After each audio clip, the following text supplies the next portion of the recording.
If you want to stay motivated on a given endeavour, then we're going to cover one of the most effective ways to achieve this using the Locus Rule. The Locus Rule focuses on shaping our locus of control, focusing on our internal locus of control as opposed to external, something we'll delve deeper into during the course of this video. Now, to help me explain how to apply the Locus Rule, I'm going to use an example with YouTube, which I think will directly apply to many of you who also create content on the platform. So with that said, let's look at how to stay motivated using the Locus Rule. Number 1. Identify your goal. To begin, we often talk about motivation, but the starting point to get and use motivation to our benefit begins with identifying what you want to achieve to begin with. This means to identify your goal, initially at a high level purpose on why you're beginning to start this journey, and then individual goals you intend to hit to make this a reality. Let's take YouTube as an example. People begin creating content on the platform for various reasons, whether it be to become famous, to make money, or just because they love to create content. It's no different for me.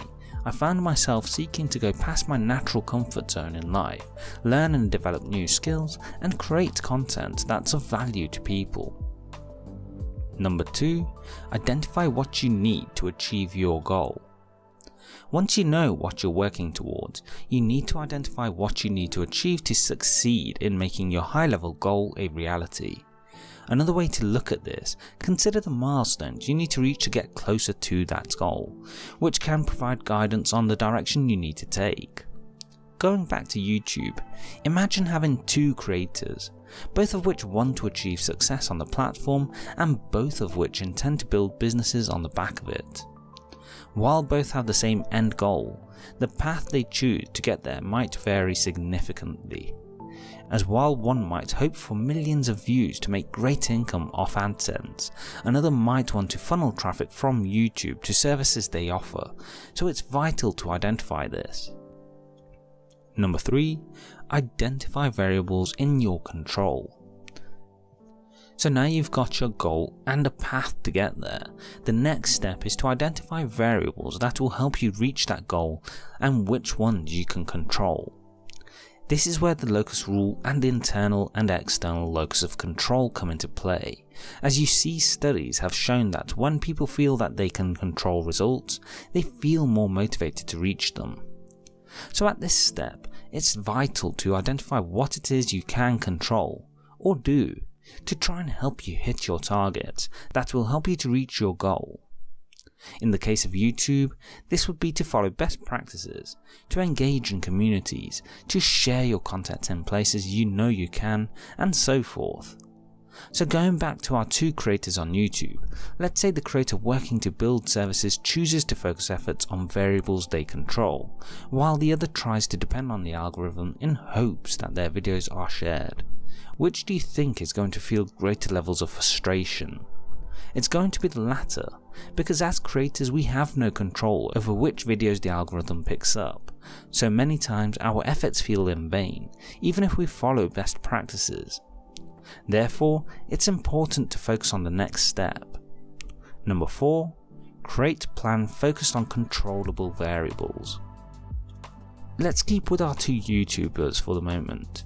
One chooses to focus on variables they can control, whereas the other chooses to try and depend on the algorithm. Now we know the latter can only do a limited number of actions to gain exposure, which are to follow best practices to do what the algorithm likes and post their videos. If videos fail to perform, they lose motivation as they feel frustration, again caused by the fact that we can't control what the algorithm will push. However, the creator who focuses on their internal locus of control, or the variables they have control over, can always try to continue taking action to grow, such as finding more places and people to share content with, adjusting content to better meet the needs of their audience, and following an upload schedule. However, to meet this need to take action, it's vital to set up a plan, such as planning content to meet needs, ensuring quality control, and publishing steps to upload and share content, helping you then to Number 5. Action on controlled variables. The final and most critical step is to take action to follow through, as what you'll often find is that when you take action on what you can control, you'll get feedback, positive or negative, that you can then build on. For our YouTube creator who set out their plans, this is amazing, because with them focusing on their internal locus of control, they use this feedback to build on what works and amend in areas where it doesn't. Slowly, but consistently, taking steps to grow. For the YouTube creator who focuses on the external locus of control, such as the algorithm pushing content, they don't have control over their success.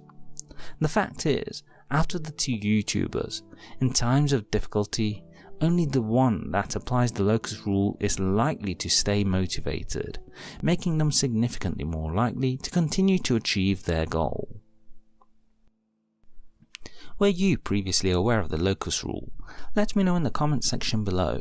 Please like, share and subscribe as we help you live life on your terms. Don't forget to hit the bell icon to ensure YouTube notifies you of the latest upload. Thanks for watching.